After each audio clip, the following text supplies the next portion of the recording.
प्रिय छात्रों, आप सभी का बहुत बहुत स्वागत है। कल आपका नीट और जी सुपर 100 का पेपर हो गया है, कल 7 तारीख को। आशा करते हैं आपका पेपर अच्छा गया होगा। आज तारीख है 8। तो कई छात्रों ने बोला है कि सर पेपर के आंसर की बता दीजिए, जिससे हम मिलान कर सकें कि हमारे कितने आंसर सही हुए हैं। और इसकी आंसर की ऑफिशियल आती नहीं है, तो बात यह है।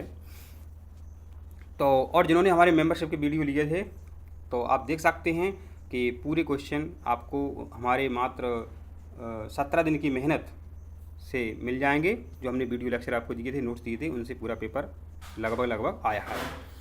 आपको 11वीं 12वीं केमिस्ट्री हमसे समझना है, पढ़ना है और टॉप करना है, तो आप हमसे जुड़े रहें और चैनल को सब्सक्राइब जरूर करें। अभी आपके आगे त्रैमासिक पेपर होंगे 11th के और छमाही पेपर होंगे। आप उनमें देख लेना, आप टॉप करेंगे पूरे स्कूल में, तब आपको विश्वास हो जाएगा। उसके बाद आप मेंबरशिप जारी रखें। कुछ नहीं होता है, मात्र कुछ रुपयों से।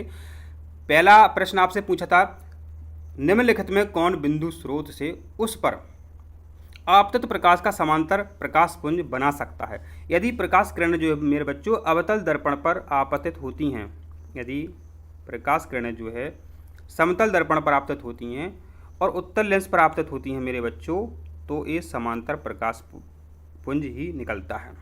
देख सकते हैं आप, इसका प्रयोग कर सकते हैं। ठीक है, इसका प्रयोग कर सकते हैं आप, क्योंकि उत्तल लेंस तो सबको पता है। अब उत्तल लेंस देखिए, ना तो बी ऑप्शन में है, ना सी ऑप्शन में है, ना डी ऑप्शन में। तो इनमें इस प्रश्न में कन्फ्यूज़न वाली कहीं भी बात नहीं थी।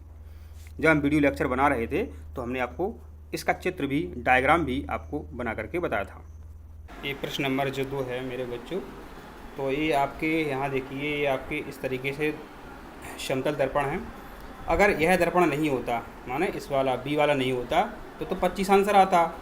लेकिन प्रश्न पूरा पढ़ें आप कि परावर्तन के पश्चात दर्पण बी पर आपतित होती है प्रकाश किरण। इस किरण का परावर्तन कोण होगा।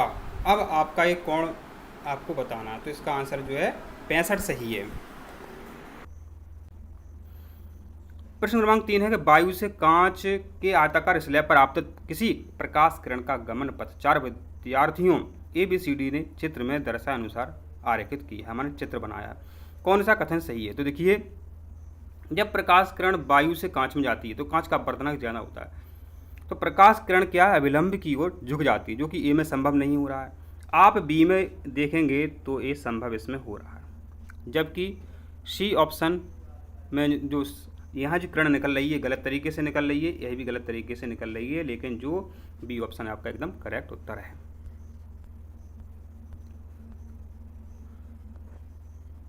प्रश्न है कि निम्नलिखित में से किसके द्वारा निश्चित रूप से किसी दूरस्थ ऊंचे भवन का पूरी लंबाई का प्रतिबिंब देखा जा सकता है? तो मेरे बच्चों, इसका जो आंसर है आपका केवल उत्तल दर्पण है। क्या इसका उत्तर आपका केवल उत्तल दर्पण है? क्योंकि आप वाहनों के साइड ग्लास में इसका उपयोग करते हैं और पूरा विस्तृत क्षेत्र जो है, बड़ा ट्रक हो, घर हो, सब कुछ आपको दिखाई देता है। तो इसका आंसर आप सभी बच्चों ने सही किया होगा। कोई बच्चा किसी जादुई दर्पण के सामने खड़ा है, मेला में ऐसा होता है, उसके प्रतिबिंब में उसका सिर बड़ा दिखाई देता है। देखो बच्चों, चित्र बड़ा कब बनता है? जब अवतल दर्पण हो, समान साइज का शरीर का मध्य भाग साइज में समान कब बनता है? जब समतल दर्पण हो। और पैर छोटे दिख रहा है, पैर छोटे कब दिखते हैं? जब उत्तल दर्पण हो। तो आशा करते हैं आपने इस प्रश्न का आंसर सही किया होगा। प्रश्न नंबर 6 की बात करते हैं, तो पूछा गया है कि टॉर्चों में, सर्च लाइटों में, वाहनों की हेडलाइटों में बल्ब कहाँ लगा होता है? तो ये लगा होता है परावर्तक के फोकस के अत्यधिक निकट। ये कहाँ लगा होता है? परावर्तक के फोकस के अत्यधिक ये निकट लगा होता है।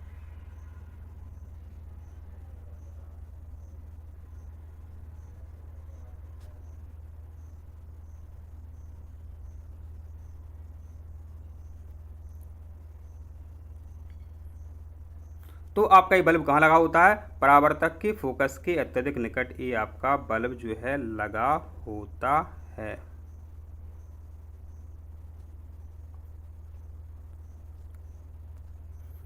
अब प्रश्न है, टॉर्चों, सर्चलाइटों तथा वाहनों की हेडलाइटों में बल्ब कहाँ लगा होता है? परावर्तक के फोकस के अत्यधिक निकट लगा होता है। अब इसका आंसर ये क्यों है तो समझो। हम जब आपको वीडियो लेक्चर दे रहे थे तब आपको बता रहे थे कि प्रकाश किरण कहीं से आ रही हो जाती है फोकस से, प्रकाश किरण कहीं से आ रही हो जाती है फोकस से, अनंत से आ रही तो देखो इसको और समझाएं, बिल्कुल समझते थे। अब माना कि मेरे बच्चों ये आपका हो गया अवतल दर्पण। प्रकाश किरण जो है अनंत से आती है, जाएगी फोकस से, ठीक है, फिर एफ से जाएगी। इसी प्रकार मेरे बच्चों समझो, यदि फोकस पे कोई प्रकाश उत्पन्न हो रहा है तो वो कहाँ जाएगा प्रकाश, वो अनंत पे जाएगा, माने समांतर दिशा में जाएगा। तो फोकस पे बल्ब लगा दिया जाता है तो वो प्रकाश क्या अनंत की ओर माने सीधा एकदम चला जाता है। तो आशा करते हैं अब तो ये आपको समझ में आ गया है।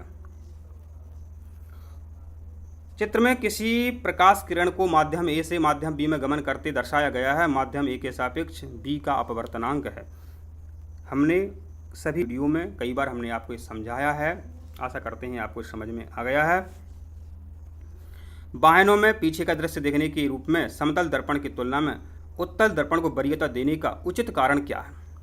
क्योंकि इसमें समतल दर्पण की तुलना में अधिक विस्तृत क्षेत्र दिखाई देता है। तो हमने आपको मेरे बच्चों एक कई बार ये समझाया था आपको, ठीक है। आपका प्रश्न है, कोई व्यक्ति 2 मीटर से अधिक दूरी पर स्थित बिंब को स्पष्ट नहीं देख पाता है, तो इस दोष का संशोधन उस लेंस के द्वारा किया जा सकता है जिसकी क्षमता जो मेरे बच्चों -5 डायप्टर है। अब देखो, बच्चा नहीं देख पा रहा है, कोई व्यक्ति 2 मीटर से अधिक, मानो उसको निकट दृष्टि दोष है। निकट दृष्टि दोष है क्यों है? क्योंकि आप सभी को पता है निकट में क्या होता है, निकट का तो दिखाई देता है, दूर का नहीं दिखाई देता है, दूर का नहीं दिखाई देता है। तो निकट दृष्टि दोष है उसको, तो निकट में अवतल लेंस का उपयोग करते हैं और अवतल लेंस की क्षमता जो ऋणात्मक होती है। ऐसे भी इसका आंसर आप निकाल सकते थे। तो 1/f फार्मूला जो होता है वो आपको यहाँ पर यूज करना था। 1/f माने 1/2, भाग नहीं जा रहा है तो दशमलव लगाते हैं, यहाँ पर 0 बढ़ाते हैं, 2 का भाग देते हैं, 2 तो 5 10, और डायप्टर में इसकी वो क्षमता नापी जाती है। प्रश्न क्रमांक हम 10 देखते हैं कि मानव नेत्र के चित्र का आपको अध्ययन करना है, कॉर्निया कहाँ है? तो कॉर्निया आपका ये है, तो आपका आंसर क्या है? सी, ये लिखा हुआ है यहाँ पे सी। अब 11वें नंबर का प्रश्न है, तारों के टिमटिमाने का क्या कारण है? तो तारों से आने वाला जो प्रकाश है कई प्रकार के घनत्वों से आता है, घनत्व ज़्यादा होता है, मानो उसका अपवर्तनांक ज़्यादा होता है, इसलिए आपका जो आंसर है मेरे बच्चों क्या निकल के सामने आता है? ये आपका 11वें नंबर का जो आंसर निकल के सामने आता है। सूर्योदय तथा सूर्यास्त के समय सूर्य के रक्ताभ लालिमा लिए हुए दिखाई देता है, ऐसा होता है आपका प्रकाश के प्रकीर्णन के कारण। कैसा क्यों होता है? प्रकाश के प्रकीर्णन के कारण ये होता है। कक्षा में सबसे पीछे बेंच पर कोई विद्यार्थी श्यामपट्ट पर लिखे अक्षरों को पढ़ सकता है, ठीक है। माने उसको दूर का दिखाई दे रहा है, दूर का दिखता है, तो दूरदृष्टि दोष हो गया। उसको उल्टा होता है एकदम, ये दूरदृष्टि दोष में दूर का दिखाई देता है, पास का दिखाई नहीं देता है। तो दूर का दिखाई दे रहा है उसको, तो श्यामपट्ट पर अक्षरों को वो पढ़ सकता है, परंतु पाठ्य पुस्तक में लिखे अक्षरों को नहीं पढ़ सकता है। तो दूरदृष्टि दोष में दूर का दिखाई देता है, पास का दिखाई नहीं देता है, माने उसको है दूरदृष्टि दोष, इसलिए विद्यार्थी के निकट का बिंदु उससे हो गया है दूर। ऊंचे भवनों के शीर्ष पर लगे खतरों के सिग्नल लाल कलर के इसलिए होते हैं क्योंकि उनकी तरंगदैर्घ्य बहुत ज़्यादा होती है, इसलिए वे धुएं या कोहरे द्वारा न्यूनतम प्रकीर्णित होते हैं, माने अपने गंतव्य स्थान पर वो पहुंच जाते हैं, बीच में नहीं रुकते हैं, जहां पहुंचना होता है पहुंच जाते हैं। दोपहर के समय सूर्य श्वेत प्रतीत होता है क्योंकि प्रकाश का न्यूनतम प्रकीर्णन होता है, माने सभी प्रकाश जो है आप तक आ जाते हैं, वो सभी रंग मिलकर के श्वेत प्रकाश बनाते हैं, ये भी तो आपको पता है। अब प्रश्न क्रमांक हम 16 आपको बताते हैं। क्या है 16 में? बहुत सरल प्रश्न आपसे पूछा था, बहुत सरल प्रश्न आपसे पूछा था कि 5 प्रतिरोधक हैं, प्रत्येक का प्रतिरोध 1/5 है। निम्नतम प्रतिरोध, देखो प्रतिरोध बच्चों यदि श्रेणी क्रम में जुड़े हैं, यदि इनको जोड़ोगे तो ज़्यादा मान आएगा, लेकिन श्रेणी क्रम में नहीं जोड़ना था, इनको क्या था समांतर में इस तरीके से जोड़ना था, 3, 4 और 5 ऐसे जोड़ना था। प्रत्येक का प्रतिरोध 1/5 है। ठीक है। इसका सूत्र होता है R/N होता है। प्रतिरोध का मान कितना है मेरे बच्चों? प्रतिरोध का मान कितना है? 1/5। R/N में फार्मूला में पर रख रहे हैं, R/N फार्मूला रख रहे हैं। R का मान रख दिया 1/5। N कितनी संख्या में? 5 संख्या में, 5 25, तो 1/25 आपका आंसर यहाँ निकल के सामने आता है। माने आपका उत्तर जो है मेरे बच्चों 1/25 ओम। अब देख लेते हैं प्रश्न क्रमांक आप 17 आपसे क्या पूछ रहा है। एक परिपथ है, विद्युत अवयव जुड़े हैं, तो देखिए इसको कैसे पहचानना था। वोल्ट मीटर जो है मेरे बच्चों हमेशा समांतर क्रम में लगाते हैं, ये करेक्ट हो गया। अमीटर श्रेणी क्रम में लगाते हैं, यह भी करेक्ट हो गया है। तो माने आपका बी उत्तर जो एकदम करेक्ट उत्तर आपका है। देखिए यहाँ पर दिए गए चित्र में ए तथा बी के मध्य प्रतिरोध होगा। यदि मेरे बच्चों इसको आप सॉल्व करते हैं तो आपको पहले इतना सॉल्व करना पड़ेगा क्योंकि ये समांतर क्रम में है। जब आप सॉल्व करते हैं मेरे बच्चों तो इसका आंसर जो है आपका निकल के आता है 10 ओम से अधिक परंतु 20 ओम से कम। अब प्रिय छात्रों, आपका प्रश्न जो है 19 नंबर का प्रश्न है, जो कि सरल है, बहुत ही आसान प्रश्न है मेरे बच्चों। इसका आंसर जो है सी निकल के सामने आता है। ठीक है, तो आशा करते हैं आपने इसका आंसर सी ही लगाया होगा। हम बात कर लेते हैं प्रश्न नंबर 20 की। प्रिय छात्रों, अब आपके सामने प्रश्न है कि निम्नलिखित में से कौन वोल्टता को निरूपित करता है। बहुत ही सरल प्रश्न आपसे पूछा गया था। प्रिय छात्रों, हमने आपको एक फॉर्मूला याद किया था, बहुत अच्छे तरीके से याद किया था और आपने याद भी किया था, V बराबर W/Q। और Q बराबर हमने आपको याद कराया था, Q बराबर होता है IT। तो यहाँ बन गया आपका W/IT। प्रश्न नंबर 20 में अपन ऑप्शन देखते हैं, ए वाला किया गया कार्य, जो कि यहाँ पर आपको दिख रहा है। विद्युत धारा AI आपको दिख रही है, समय यहाँ आपको T दिख रहा है। तो माने आपका कौन सा उत्तर सही निकलने वाला था और आपने सही किया ऑप्शन ए। यदि हम प्रश्न नंबर 21 की बात करते हैं तो मेरे बच्चों ये भी दुनिया का सबसे सरल प्रश्न था। हमने आपको इसको कई बार बताया था, सॉल्व करके बताया था, और इसमें जो फॉर्मूला लगा था वो ये लग रहा था I²। तो यहाँ 2 रख दिया था अपन ने, 2 दूनी आपका 4 हो जाता है, माने 1 से संख्या 4 हुई, माने 300% की इसमें जो है वृद्धि होती है। तो इस तरीके से आपको इसका आंसर निकालना था। अब मेरे बच्चों आपका प्रश्न जो है प्रश्न नंबर 22 है, कोई विद्युत केतली है 220 वोल्ट पर वो काम कर रही है, 1 किलोवाट विद्युत शक्ति उपभोक्त करती है। इसके लिए अनुमतांक के फ्यूज तार का, देखो आपके घरों में फ्यूज लगे रहते हैं, घर के उपकरण की सुरक्षा लगे फ्यूज लगे रहते हैं। यदि आप फ्यूज कमज़ोर लोगे तो फ्यूज टूट जाएगा। तो फ्यूज तार कितने एम्पियर का होना चाहिए? तो वो मेरे बच्चे होना चाहिए 5 एम्पियर का, माने 4.5 एम्पियर का हमारे हिसाब से। प्रश्न नंबर 23 क्या कहता है? विद्युत शक्ति के मात्रक को इस प्रकार भी अपन व्यक्त कर सकते हैं, वोल्ट एम्पियर में। आशा करते हैं 23 का उत्तर भी आपने ए ही लगाया होगा। अब प्रश्न नंबर मेरे बच्चों हम 24 पे चलते हैं। देखिए यहाँ पर नीचे दिए गए परिपथों में 12 वोल्ट की बैटरी से, यहाँ आपको क्या याद करना है, क्या देखना है? 12 वोल्ट 12 वोल्ट 12 वोल्ट की बैटरी से संयोजित प्रतिरोधक अथवा प्रतिरोधकों के संयोजन में उत्पन्न ऊष्मा होगी। अब यहाँ देखिए वोल्टेज समान है। अब 12 वोल्ट की बैटरी आपके पास है, 12 वोल्ट की बैटरी आपके पास। आप खुद ही सोचो आपके पास 3 12 वोल्ट की बैटरी हैं। एक, अब इनका जो प्रतिरोध निकलेगा, देखिए मेरे बच्चों इसका तो देखो 2 ही निकलेगा, इसका प्रतिरोध मेरे बच्चों कितना निकलेगा? 4 निकलेगा। आप थोड़ा सोचते जाना, उत्तर आपके सामने होगा। और इसका प्रतिरोध मेरे बच्चों जो कितना निकलेगा? 1 निकलेगा, यहाँ पे 1 निकलेगा। 1 4 2 4 1 इस तरीके से है। अब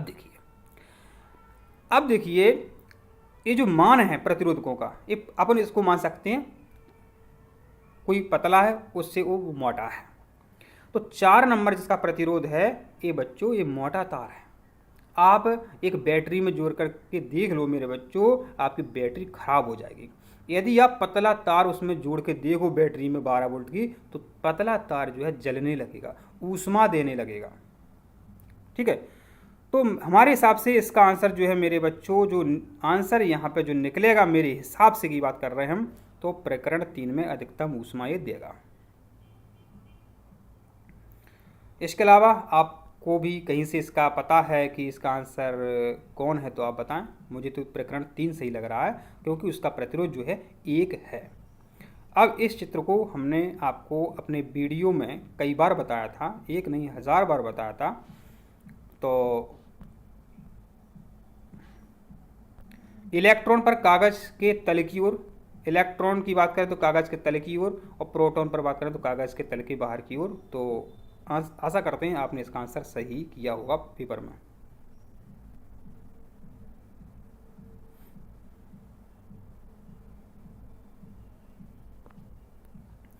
अब प्रिय छात्रों, अब प्रश्न नंबर 26 जो है, आपके पास पेपर भी है तो आप अच्छे से इसको आप देख लेना। अब इसका आंसर जो है हम बताते हैं, इसका आंसर क्या निकलेगा। इसका आंसर निकलेगा गैल्वेनोमीटर में क्षणिक विक्षेप होते हैं जो शीघ्र ही समाप्त हो जाते हैं, जो शीघ्र ही समाप्त हो जाते हैं। ए विक्षेप विपरीत दिशा में होते हैं, ए विक्षेप विपरीत दिशा में होते हैं मेरे बच्चों। तो इसका आंसर जो है आपका डी ऑप्शन एकदम करेक्ट उत्तर था, जो कि आपने सही किया होगा। अब आपके सामने प्रश्न है, घरेलू साधित्रों को लघुपथन अथवा अतिभारण से बचाने के लिए उपयोग किया जाने वाला सर्वाधिक महत्वपूर्ण सुरक्षा उपाय है। फ्यूज तार का उपयोग, फ्यूज तार का उपयोग आपका महत्वपूर्ण उपाय है।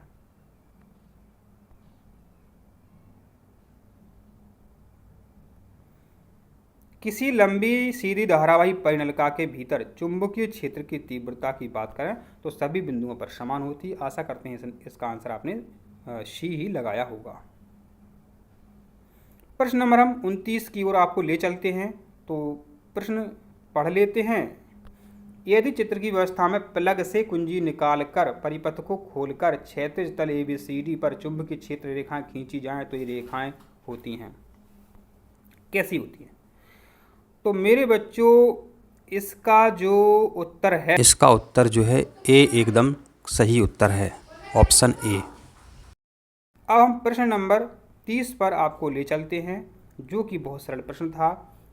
कुंडली के अर्ध घूर्णन पश्चात धारा की दिशा उत्क्रमित करना इसका कार्य होता है। तो प्रिय छात्रों, आशा करते हैं आपको सभी बातें हमारी समझ में आई हैं, और हमने आपको जो वीडियो दिए थे उनसे पेपर बना है।